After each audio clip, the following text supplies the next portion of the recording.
remember what I said about prosperity? It's recognizing supply and having a free and open access to the storehouse that is good and desirable. And it's a condition brought about where certain ideas have been allowed to rule in your consciousness. So how do we start with this recognition? How do we get into this? Well, we decide to, right? You decide to believe that what you want is possible. You decide to challenge the thoughts and beliefs running around in your own head.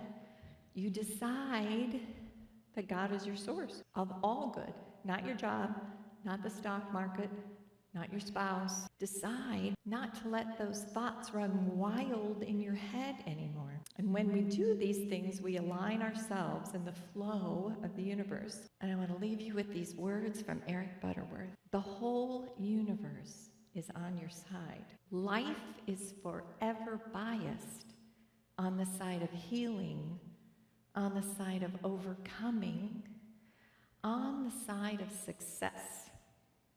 And when you get yourself centered in the universal flow, you become synchronized with this divine bias for good.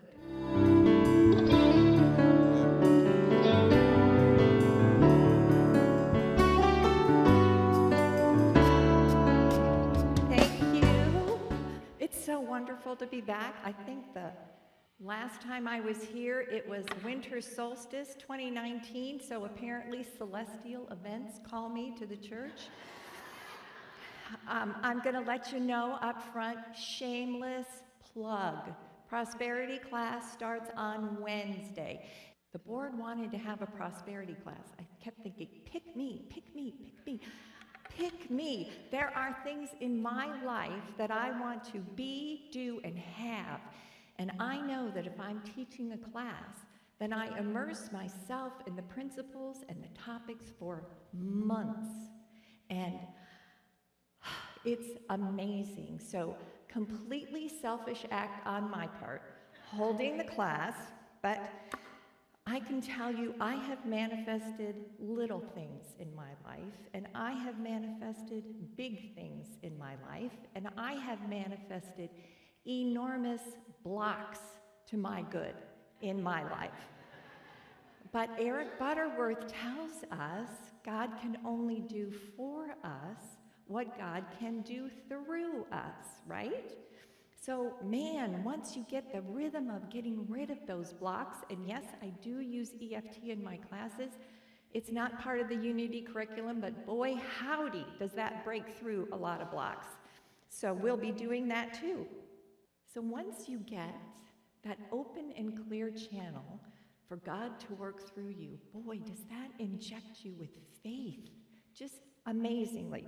So Charles Fillmore tells us that the definition of prosperity, according to Webster, now this was Webster back in 1938, is an advance or a gain in anything good or desirable, successful progress towards or attainment of a desired object.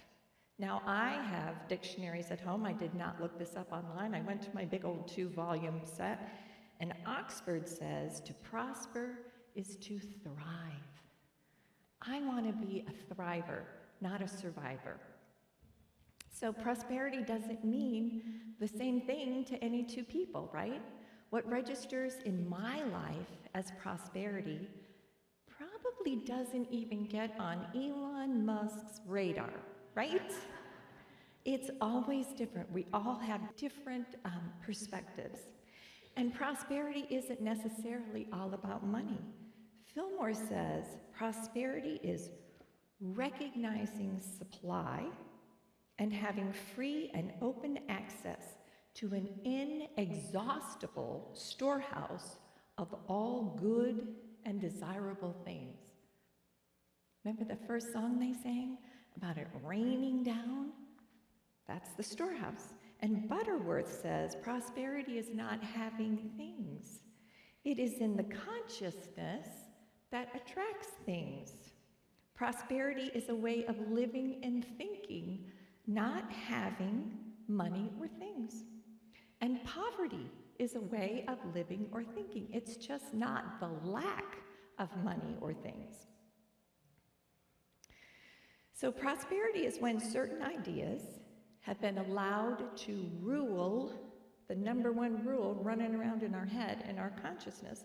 And when these ideas are changed, the conditions are changed in spite of the environment and despite all appearances. So that means in spite of whatever the news is telling us, right? Shut up, we've got our own consciousness. So what is this supply? And how do we get to that free and open access of the storehouse? Well, in Unity, we call it the creative process. It's mind, idea, and expression.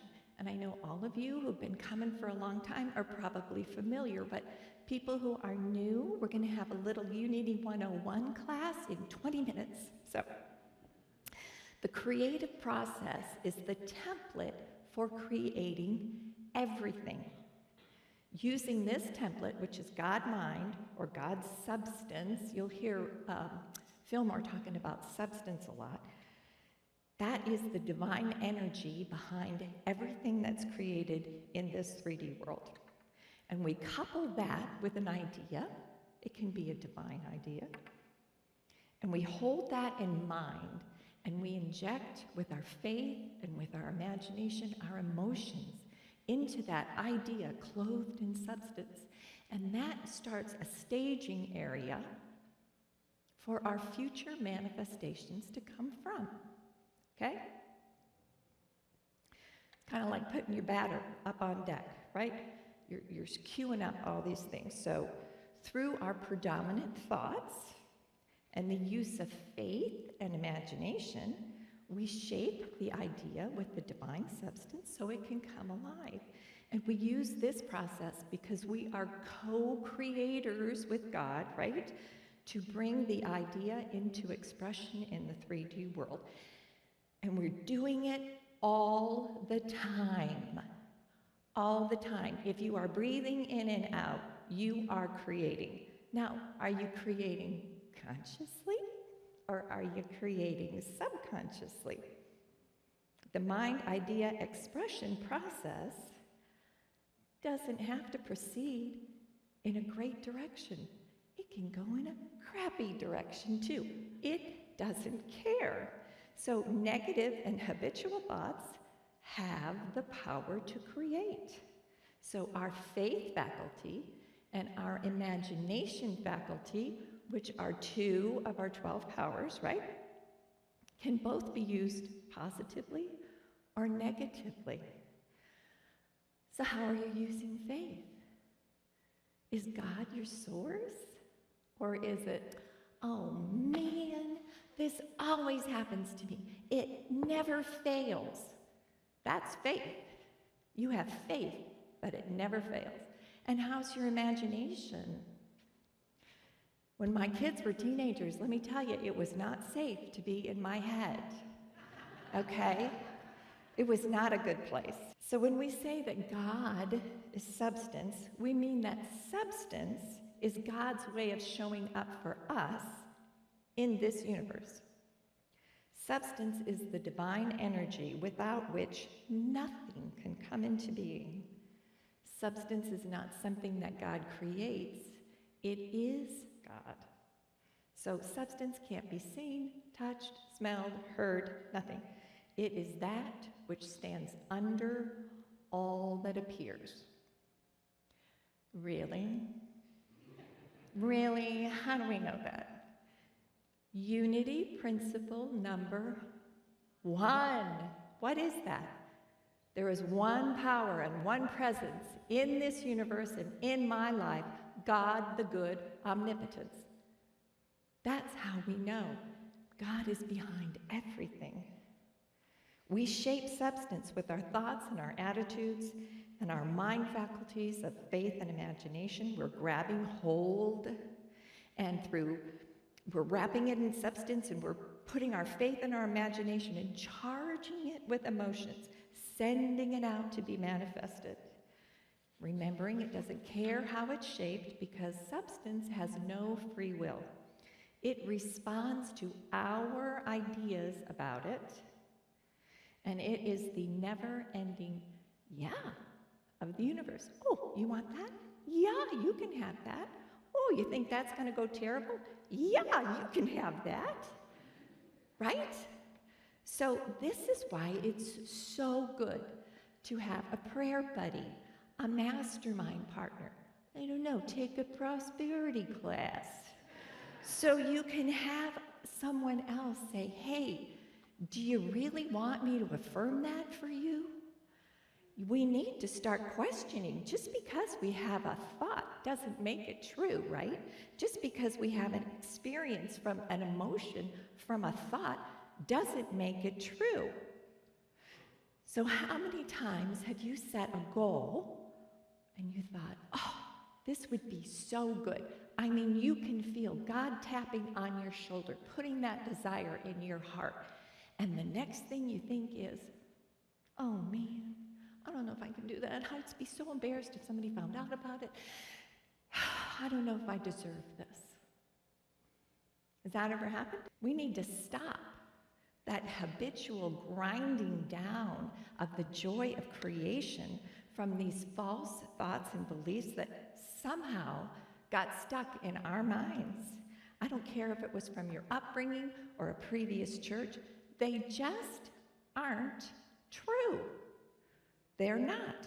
We have to recognize those thoughts and send them back to the nothingness from which they came, right? And what is the foundation that we use to deny these thoughts have any power over us? Give you a hint. Unity principle number 2. If it's all God and it's all good, then I too am inherently good, right? I don't care what your third grade teacher said. I don't care what your neighbor thinks. You are a precious child of God. You are a unique expression of the one power, and you are inherently good. You are inherently deserving of all good things. You are a child of God, and therefore you do not inherit negativity, lack, or suffering. You inherit abundance and love and expansion and divine ideas in alignment with your purpose here on earth. And we get to choose our thoughts. We get to question our beliefs. We get to throw out whatever crappy idea got stuck in our heads from somebody who probably was not in alignment with their true purpose or the presence of God in their life if they could say some things about us, right? So, out of there. So we get to choose again. We get to reshape our thoughts and beliefs in the image and the likeness of God as me. Which brings us to unity principle number 3. Thank you.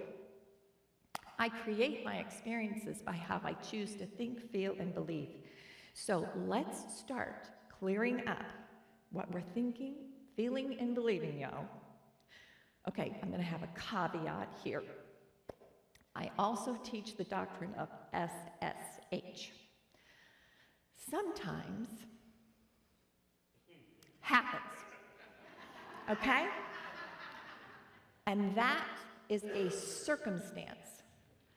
That is something that happens. That is a diagnosis out of the blue. That is a horrible event that may have happened in your family. That is losing a job. That is a circumstance. And we don't necessarily create circumstances with our thoughts, beliefs, and feelings. How we experience those circumstances is our responsibility. I am responsible for how I feel, think, and believe about that circumstance. Okay? Did I make that clear? Okay, good. Don't let anybody guilt you. for thinking you were thinking wrong. No, it's how you choose to believe, think, and feel about the event. So this is the creative flow of the universe, and we're always in this creative flow. But are you swimming upstream, or are you floating downstream? Right? You get to decide. Now, is this a new concept? No. Elijah in, let's see, it's 2 Kings 4, chapter 4, 1 through 7. I mean, this is Old Testament stuff, y'all. This is not a new concept. And the wife of Elijah's, one of the guys that worked for Elijah, he's a prophet, she comes to him and she says, Lord, my husband is dead, and you know that he revered the Lord. She said, and the creditors are coming, and they're going to take my boys and sell them into slavery to pay his debts. So whenever we're looking at the Bible quotes, we are going to look at them metaphysically. So any person is an aspect of ourselves. So Elijah is representing that Christ's presence within us, the I am. Elijah had his stuff together.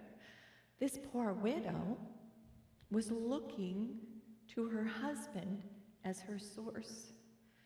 So suddenly, her source is gone.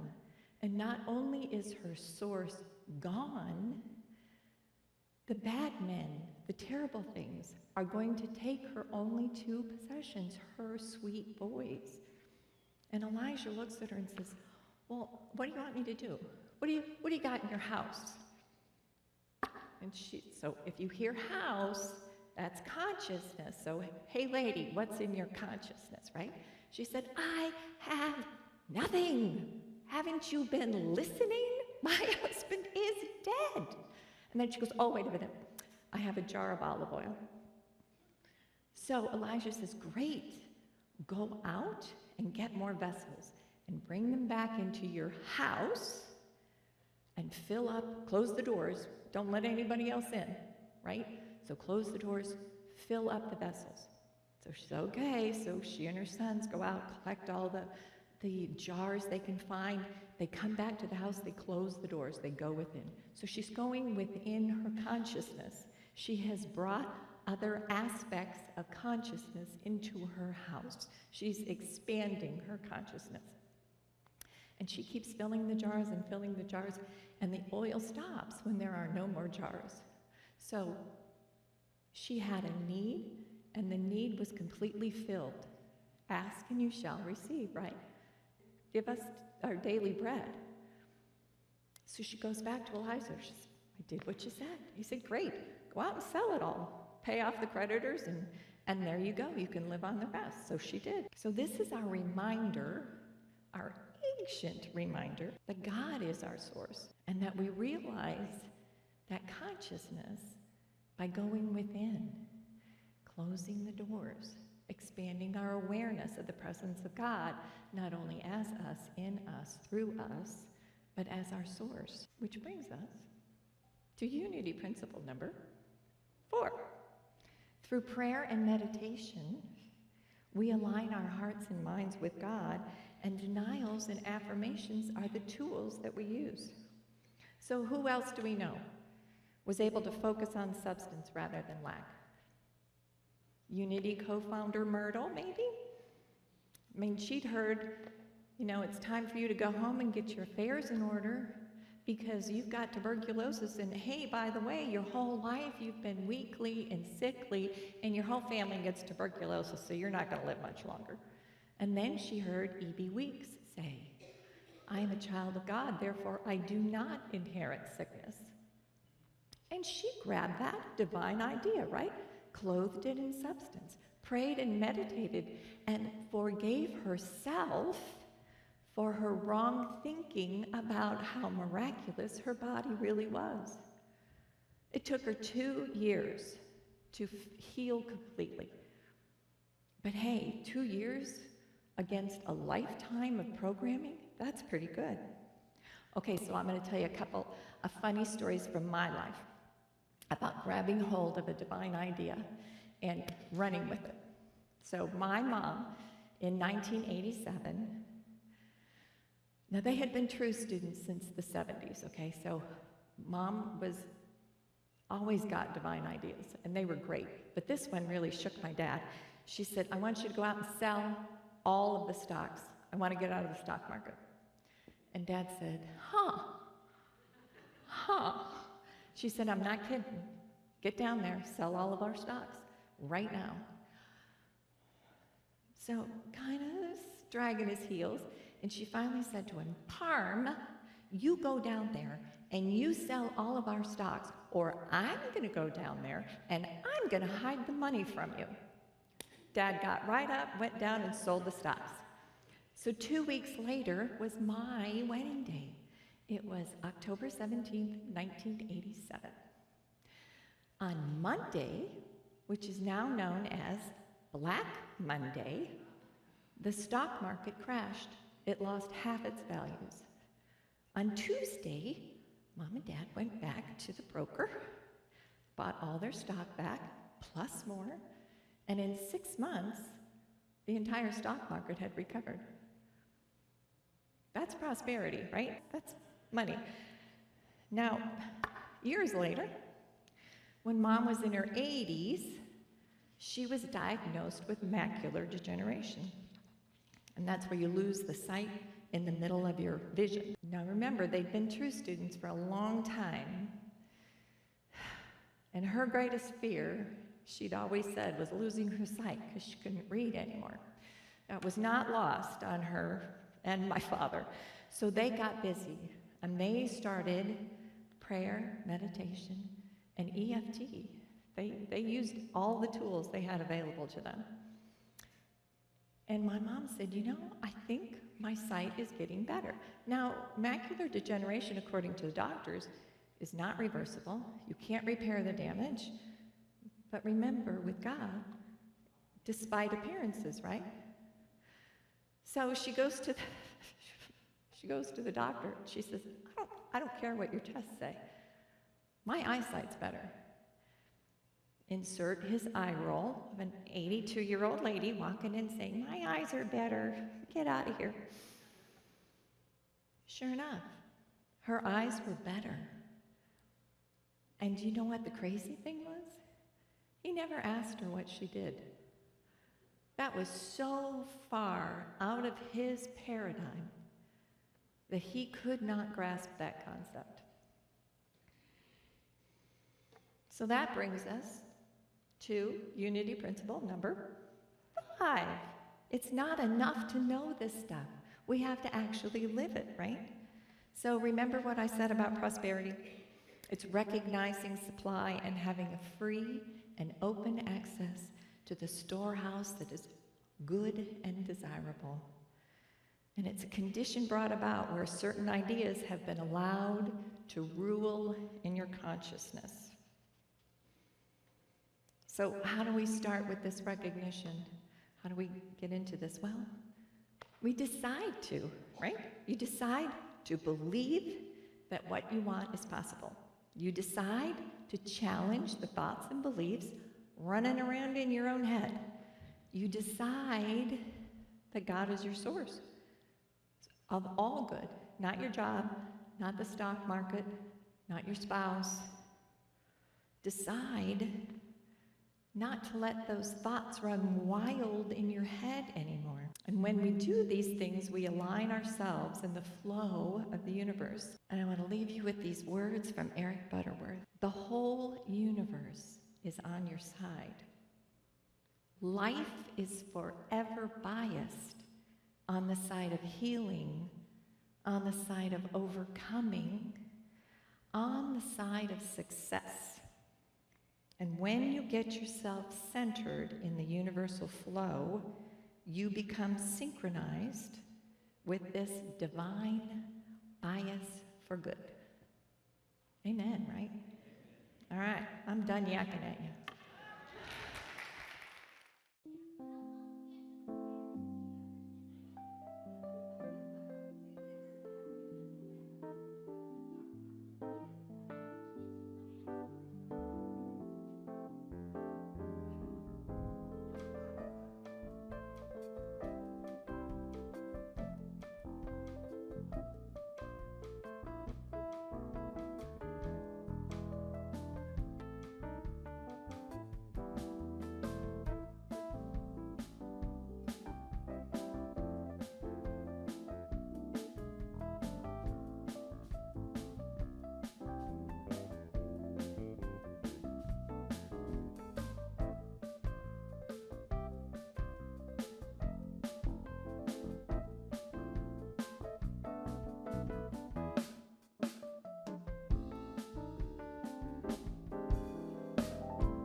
Divine love, through me, blesses and multiplies all that I am, all that I have, all that I circulate, and I am grateful.